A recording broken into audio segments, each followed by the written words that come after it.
ইংরেজি বলতে অনেক ভয় লাগে। যে টেকনিক ব্যবহার করে আমি ইংরেজি বলার ভয় কাটিয়ে উঠেছি, আজকে সেটাই শেখাবো। টেকনিকটা হলো মাত্র 2 শব্দের ছোট ছোট ইংরেজি বাক্য দিয়ে কথা শুরু করা। যেমন, বন্ধু বলল, তুই কি নাস্তা করেছিস? আপনি বললেন, এখনো না। ইংরেজিতে বলতে পারেন, নট ইয়েট, নট ইয়েট। তারপর, ক্লাস ব্রেকে বন্ধু বলছে, চা খেতে যাবি? আপনি এখন ব্যস্ত, বলতে চান হয়তো বা পরে। ইংরেজিতে বলতে পারেন, মেবি লেটার, মেবি লেটার। তারপর, বাসায় মেহমান আসলে খাওয়া শেষে মেহমান সাধারণত প্লেট রান্নাঘরে নিয়ে যেতে যায়। তখন আমরা বলি না যে আরে কষ্ট করা লাগবে না, রেখে দাও, রেখে দাও। ইংরেজিতে বলতে পারি, leave it, leave it, leave it. তারপর, আপনার বোনের সাথে অনেক দিন দেখা হয় না, বোন ফাইনালি জানালো যে সে শুক্রবার দিন আসছে। এটা শুনে আপনি খুব এক্সাইটেড। ইংরেজিতে বলতে পারেন, ক্যান্ট ওয়েট, আমি অপেক্ষা করতে পারছি না। Can't wait. Can't wait. তারপর, বন্ধুরা মিলে ট্যুরের প্ল্যান করছেন, কিন্তু একটা বন্ধু যেতে রাজি না। তাকে কনভিন্স করার জন্য আপনি বলছেন, চল না। ইংরেজিতে বলতে পারেন, কাম অন, কাম অন, হ্যাঁ বল, হ্যাঁ বল। এটাও আমরা ইংরেজিতে বলতে পারি, সে ইয়েস, সে ইয়েস। তাহলে বন্ধুকে রাজি করানোর জন্য we can say, come on, say yes. আচ্ছা, তো বন্ধু আপনার এই কথা শুনে রাজি হয়ে গেল, আমি রাজি। এই কথাটা বন্ধু ইংরেজিতে বলতে পারে, I mean, I mean. I'm in. I'm in. তারপর, আপনার বন্ধু খুব হাসির একটা জোক বলেছে, আপনি তাকে অ্যাপ্রিসিয়েট করার জন্য বললেন, জোকটা ভালো ছিল। ইংরেজিতে বলতে পারেন, good one, good one. Good one. Good one. এরপর, আমি সাধারণত রান্না করার সময় ফ্রেন্ডদের সাথে ফোনে কথা বলি।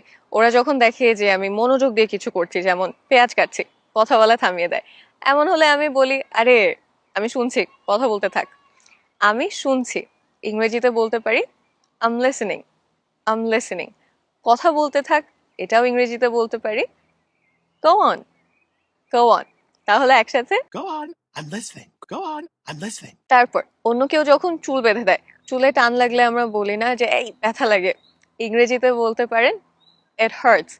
বা আঁকেল দাঁত উঠছে, ব্যথা করে, ইট হার্টস। তারপর, বন্ধু আপনাকে জিজ্ঞেস করলো, এই তুই ট্রাম্পকে চিনিস? আপনি বললেন, ট্রাম্প, নামটা শুনে চেনা চেনা লাগছে। ইংরেজিতে বলতে পারেন, sounds familiar, sounds familiar. Sounds familiar. আর বন্ধু যদি ছবি দেখে বলে, একে চিনিস? আপনি বললেন, দেখে চেনা চেনা লাগছে। ইংরেজি, looks familiar, looks familiar. Looks familiar. এরপর, আপনার বন্ধুর চাকরির ইন্টারভিউ, কিন্তু সে কোন কাপড়টা পরবে বুঝতে পারছে না। আপনি বলছেন, এটা পর। ইংরেজিতে, wear this, wear this। Bonus যদি বলতে চান, ওটা পর, wear that, wear that। তারপর, আমরা বলি না, আরে আমি মজা করছি। ইংরেজিতে বলতে পারেন, জাস্ট কিডিং, জাস্ট কিডিং। তারপর, রাস্তায় কেউ জিজ্ঞেস করলো যে উমুক দোকানটা কোন দিকে, তখন আমরা উত্তরে বলি, ডানে যাবেন, বায়ে যাবেন। এই কথাগুলো ইংরেজিতে কিভাবে বলতে পারি? Very easy. ডানে যাবেন, টার্ন রাইট, টার্ন রাইট। বায়ে যাবেন তাহলে কি হবে? Turn left, turn left. আর যদি বলতে চাই সোজা যাবেন, we can say, go straight, go straight. তারপর, বন্ধু বলল তার আইসক্রিম খুব পছন্দ, আপনারও আইসক্রিম খুব পছন্দ। এটা বন্ধুকে বলতে চান, মি টু, মি টু। এটা আমরা প্রায় সবাই জানি, কিন্তু যেখানে একটু খেয়াল রাখতে হবে, বন্ধু যদি বলে আমার আইসক্রিম পছন্দ না, আই ডোন্ট লাইক আইসক্রিম, আপনারও আইসক্রিম পছন্দ না, দুজনেরই যদি না না হয়, তখন me neither, I don't like ice cream, me neither. তারপর, ফোনে কথা বলার সময় আমরা বলি না, একটু হোল্ড কর, হোল্ড কর। ইংরেজিতে বলতে পারি, hold on, hold on.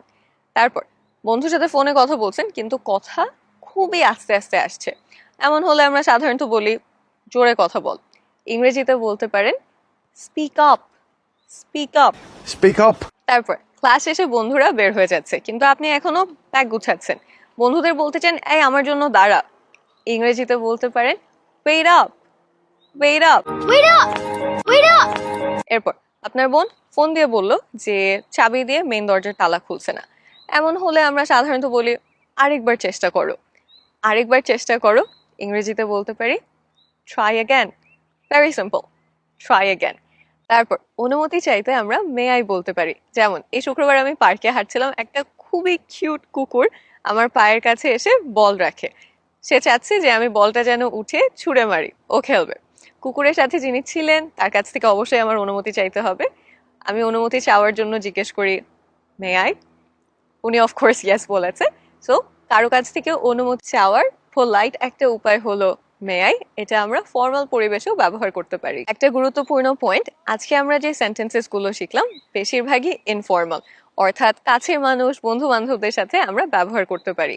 Formal পরিবেশে এগুলো বলার জন্য আমরা খানিকটা পরিবর্তন করে নিব, সেটা অন্য আরেকটা ভিডিওতে শিখিয়ে দিব। তাহলে বলেন তো, আমি শুনছি, এটার ইংরেজি কি হবে? নিচে কমেন্ট করে ফেলুন।